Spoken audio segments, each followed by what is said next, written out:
এই পর্বে আমরা দেখব সরাসরি লাইভ সার্ভারে অর্থাৎ cPanel-এর ভেতরে কিভাবে ওয়ার্ডপ্রেস ইনস্টল করা যায়।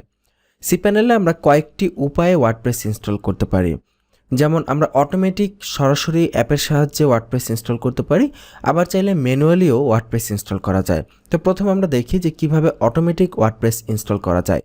অটোমেটিক ওয়ার্ডপ্রেস ইনস্টল করার জন্য সফটওয়্যার ক্লাস নামে যে অপশন আছে সেই অপশনের ভেতরে আমরা প্রবেশ করব। তো অনেক cPanel-এ সফটওয়্যার ক্লাস থাকে, আবার অনেক cPanel-এ সফটওয়্যার ক্লাস থাকে না। তো আপনার cPanel-এ যদি সফটওয়্যার ক্লাস না থাকে তাহলে আমরা এরপরে দেখব ম্যানুয়াল পদ্ধতি। আপনি তখন ম্যানুয়াল পদ্ধতিতে ইনস্টল করবেন। তবে ম্যাক্সিমাম মোস্ট অফ দ্য cPanel-এই সফটওয়্যার ক্লাস থাকে, বা আপনি যাদের কাছ থেকে হোস্টিং কিনবেন তাদের কাছে এটা আগে জিজ্ঞেস করে নেবেন যে সফটওয়্যার ক্লাস আছে কিনা। তো এখানে গেলে আপনি ওয়ার্ডপ্রেস এরকম বিভিন্ন সিএমএস-এর লোগো দেখতে পাবেন। আপনি যদি চান এই লোগোগুলো যদি না দেখেন, আপনি বাম পাশে সার্চ বক্সে ওয়ার্ডপ্রেস লিখে সার্চ করলে দেখবেন ওয়ার্ডপ্রেস চলে আসবে। তো আমরা এখান থেকে এই লোগোর উপরে ক্লিক করছি। এখান থেকে আমরা জাস্ট অটোমেটিক্যালি ওয়ার্ডপ্রেস ইনস্টল করতে পারি। দেখাচ্ছে যে অ্যাভেলেবল স্পেস কত আছে এবং লাগবে কত স্পেস। তো ওয়ার্ডপ্রেস ইনস্টল করতে 36 MB মাত্র খরচ হবে। তো আমরা এখান থেকে ইনস্টল নাওতে ক্লিক করছি। তো এইখানে সর্বপ্রথম যে বিষয়টি দেখতে পাচ্ছেন, চুজ প্রোটোকল। আপনার ওয়েবসাইটের প্রোটোকল কি হবে? যেমন আমাদের যে বর্তমান ওয়েবসাইটটা আছে learnwithitbuddy.com, এই ওয়েবসাইটে যদি আমি প্রবেশ করি, বর্তমানে দেখবেন এটার প্রোটোকলটা আছে HTTPS এবং www। তো আপনারা চাইলে যে কোনো প্রোটোকল চুজ করতে পারেন, বাট এখানে আবার ইনস্টল নাওতে ক্লিক করছি। তো যদি আপনি চান যে অটোমেটিক SSL কাজ করবে তাহলে এখান থেকে HTTPS চুজ করে দেবেন। আপনি চাইলে HTTPS এর পাশাপাশি www.ও চুজ করে দিতে পারেন, আপনার যেটা খুশি। আমরা www. সহই রাখছি। এবং আমাদের এই হোম পেজে কিন্তু আপনাদের নিশ্চয়ই স্মরণ আছে, আমরা ফাইল ম্যানেজার দিয়ে জাস্ট একটা HTML ফাইল আপলোড করেছিলাম। আমরা চাইলে আমাদের হোম পেজে ওয়ার্ডপ্রেসটাকে ইনস্টল করতে পারি। হোম পেজে যদি ইনস্টল করতে চাই তাহলে ইন ডিরেক্টরি, এই যে ডিরেক্টরি বক্সটা, এই বক্সটা সম্পূর্ণ ফাঁকা রাখবো। আর যদি চাই যখন আমরা প্র্যাকটিস করব, ধরেন যে আমরা দেখা গেছে একটা ডোমেইন কিনে সেখানে 10টা ওয়ার্ডপ্রেস প্র্যাকটিস করব, 5টা ওয়ার্ডপ্রেস সাইট প্র্যাকটিস করব, সেই ক্ষেত্রে কিন্তু আমাদেরকে সবগুলো তো আর হোম পেজে দিতে পারবো না, তাই না? 10টা সাইট তো আর হোম পেজে থাকবে না। সেই ক্ষেত্রে ধরেন স্ল্যাশ দিয়ে ধরেন demo01 এই নামে একটা সাইট থাকবে, demo02 এই নামে একটা সাইট থাকবে। এইভাবে স্ল্যাশ দিয়ে দিয়ে বিভিন্ন ওয়ার্ডপ্রেস সাইটগুলো আমি ইনস্টল করব। তো সেইটা করার জন্য ধরেন এখানে আমি ডিরেক্টরিতে demo01 লিখে দিচ্ছি। তো প্রথম ওয়ার্ডপ্রেসটা আমি এক কাজ করছি, একদম মেইন ওয়েবসাইটে ইনস্টল করছি, কোনো ডেমো না, সরাসরি ডিরেক্টরিতে দিয়ে আমি এখানে সাইটের নেম, এখানে আপনি এগুলো এডিট করতে পারেন। অ্যাডমিন অ্যাকাউন্ট, অ্যাডমিনের লগ ইন ইনফরমেশন কী হবে, পাসওয়ার্ড কী হবে সেটা আমি এখানে অ্যাডমিন রাখছি। অ্যাডমিনের ইমেল অ্যাড্রেস কী হবে এটাই থাকুক, নো প্রবলেম। এখানে দেখুন লিমিট লগ ইন অ্যাটেম্পটস, কিছু প্লাগইন অটো ইনস্টল করতে চান কি না, যেমন ক্লাসিক এডিটর।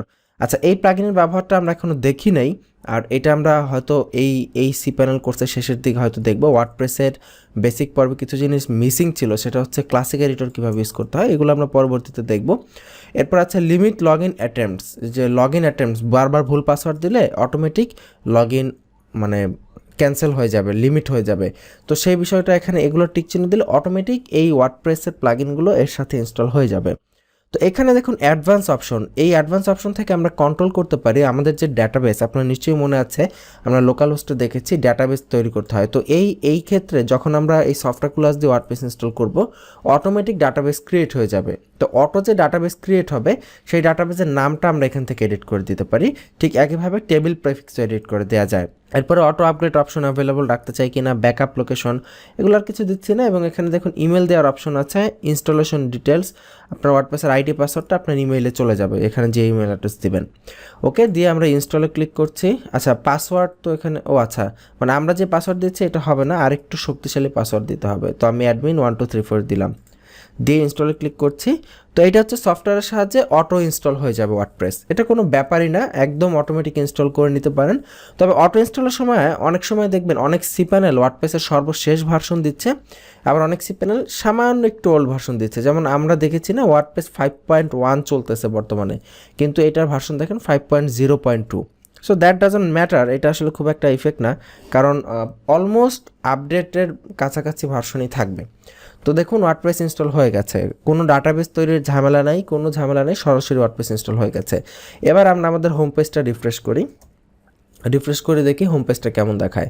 এই যে দেখুন আমাদের ওয়েবসাইটের হোম পেজ চেঞ্জ হয়ে গেছে। এই হচ্ছে ওয়ার্ডপ্রেস ইনস্টলেশন প্রক্রিয়া। আমরা এখন এটাতে লগ ইন করতে পারি, ডাব্লিউপি অ্যাডমিন।